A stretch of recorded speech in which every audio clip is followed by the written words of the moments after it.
You're standing in a crowded medieval street. The air feels wrong.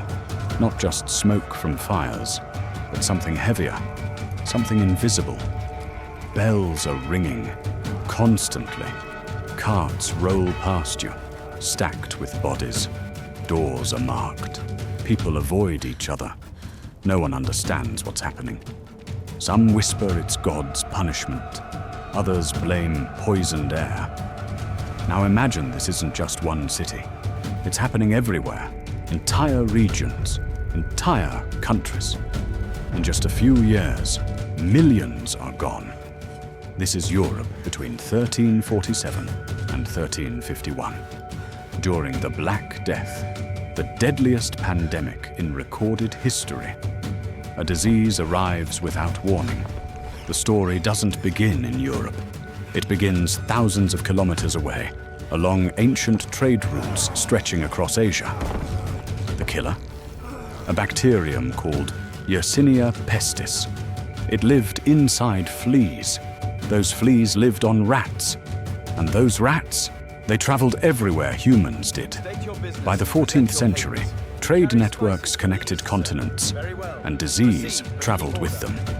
In 1347, ships arrived in Mediterranean ports like Messina. But something was very wrong.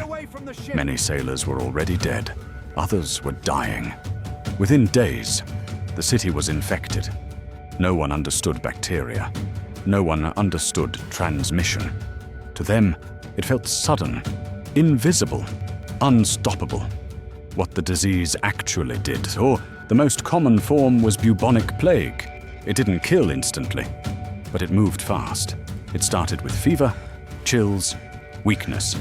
Then came the defining symptom. Large, painful swellings called buboes in the groin, neck, or armpits, sometimes as big as eggs. Soon after, the body began to shut down. Most victims died within 3 to 5 days, but that wasn't the only form. Septicemic plague infected the bloodstream, often killing even faster pneumonic plague. Attacked the lungs. This last one was the most terrifying.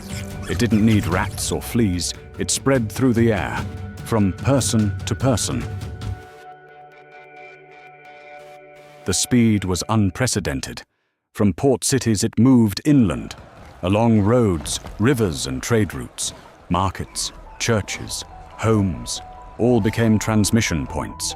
By 1348 to Italy, France, Spain. By 1349 to England, Germany, Scandinavia. By 1351 to most of Europe. In just a few years, 30% to 50% of Europe's population was gone. That's tens of millions of people. Entire villages disappeared. In some places, there weren't even enough people left to bury the dead. Medieval cities made everything worse. They were overcrowded, dirty, poorly ventilated. Waste filled the streets. Clean water was limited. Humans and animals lived side by side. Perfect conditions for disease. When the plague hit, shops closed. Trade stopped. Governments struggled to function. Some people fled, which only spread the disease further. Others locked themselves inside. Containment efforts existed, but they were inconsistent and too late.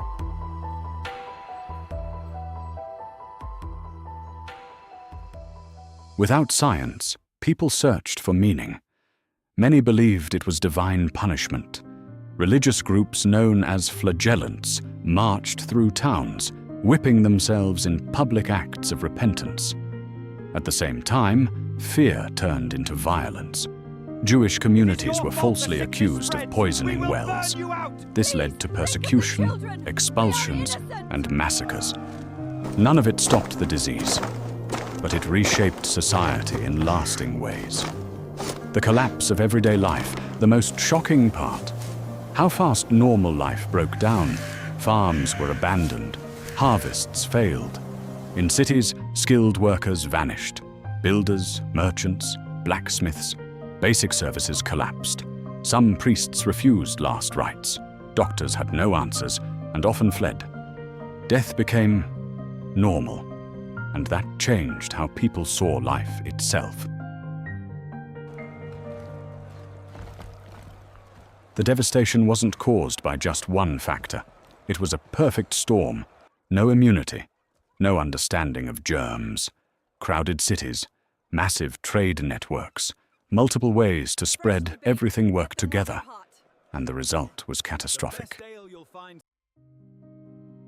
By the early 1350s, the first wave began to fade, not because it was cured, but because it had already burned through the population. Fewer people remained to infect. Some survivors developed partial immunity. Seasonal changes may have reduced flea populations, and slowly, very slowly, quarantine practices improved. But the plague didn't disappear. It returned again and again for centuries.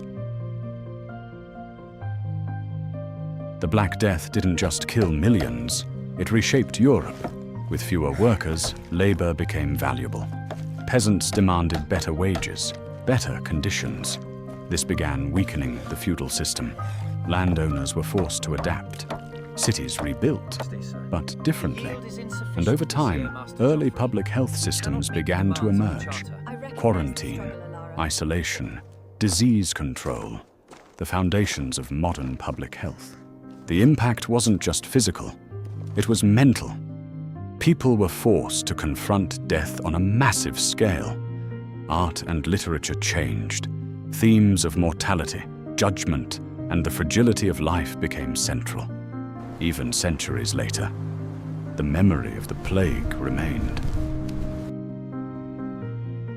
The bacterium behind it, Yersinia pestis, still exists, but today it's rare and treatable with antibiotics.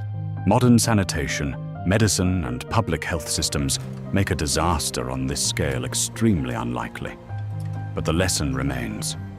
Walk through a modern European city today, and it's almost impossible to imagine that half its population once vanished in just a few years. But beneath the streets, in records, in architecture, in society itself, that history is still there. The Black Death wasn't just a tragedy, it was a turning point, one that changed the course of history forever.